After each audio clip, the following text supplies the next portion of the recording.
রাকিব রে কইছে আমার টাকাটি ফেরত দিতে। रुको जरा सबर करो। खत्म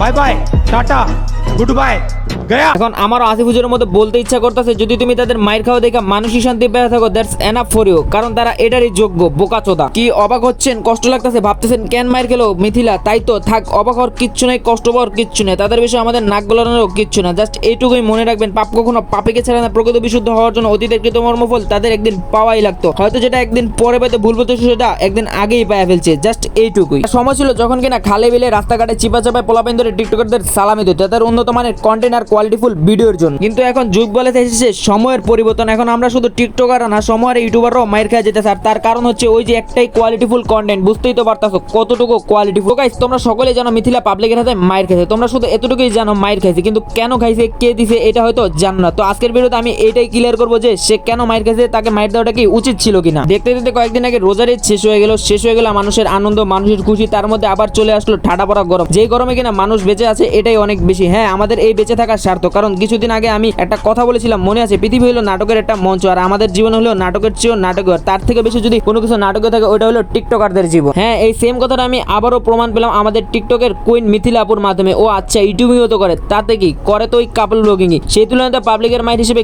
কমই গেছে। ও ভালো কথা, তোমরা হয়তো জানো বা আজকে আমার ভিডিওর প্রথমের পার্টটা দেখেই জানতে পারলা যে আমাদের ইয়াসিন ভাইয়ের বউ মিথিলা আপু মাইট খেয়েছে, তাও আবার কারাতে টিম রাকিব হোসেনের মেম্বারদের হাতে, যারা কিনা একসময় আমাদের ইয়াসিন ভাইয়া আর মিথিলা আপুর ফ্যান ছিল, কিন্তু কালের পরিক্রমে আর সময়ের ব্যবধানে এই ফ্যান হয়ে গেছে তাদের হেটার, আর দিয়া দিল তাদের গণদোলায়। যাক, মাইর খাইছে ব্যাপার না, আমার কথা ওইটা না, আমার কথা হলো ওই জায়গায় মিথিলারে মারলো রাকিবের ফ্যানরা, কিন্তু বাংলাদেশে কিছু গাজাখুরি টিকটকার নিউজ চ্যানেলে মিথিলাকে নিয়ে এমন ভাবে নিউজ বানাইছে যে মিথিলাকে রাকিবের টিম মেম্বাররাই মারে নাই, সং অন্তরা গিয়ে তাদেরকে মাইরা আসছে। এটা কিনা ছোট্ট একটা উদাহরণ আমি তোমাদেরকে দেখাই। সময় এন্টারটেইন নামে একটা নিউজ চ্যানেল, যেখানে কিনা নিউজ কম ছাপড়ি পোলাপানদের ইন্টারভিউ নেওয়া হয় বেশি, যেখানে কিনা তারা নিউজ বানাইছে মিরপুরে লাগলো মিথিলা অন্তরার মারামারি। এখন আমার কথা হলো মাদারচোদ, অন্তরাকে গিয়ে মিরপুরে তোর বাপি নিয়ে গেছিল নাকি তোর আম্মা গিয়ে দেখছিল মিথিলা আর তোর আরেক আম্মা অন্তরা পিটাইছে, কোনটা? মানে গাছাকা নিউজ রিপোর্ট করলে যা হয় আর কি, এদের থেকে এর চেয়ে বেশি আশাও করি না। শুধু এরা না, বাংলাদেশের বেশিরভাগ বা অধিকাংশ নিউজ চ্যানেল বর্তমানে এই অবস্থাটাই চলতেছে, তাদের থাম্বনেলে থাকে একটা আর ভিডিওতে থাকে আরেকটা। থাম্বনেলে লেখা থাকে বুবলির লিঙ্ক ভিডিও ভাইরাল, আর যখনই ভিডিওতে ক্লিক করি তখনই ভিডিওর ভিতরে যায় দেখি বুবলি গান গাইতেছে, ওই ভিডিও ভাইরাল। এখন তোমরাই বলো গালি ওদেরকে দিব না কাদেরকে দেবো? যাক ভাই, গালি দেওয়ার কোনো দরকার নেই, এদেরকে আমরা মাদারচোদ মনে করে মাফ করে দিই। চলো এবার আসল কাহিনীতে যাই।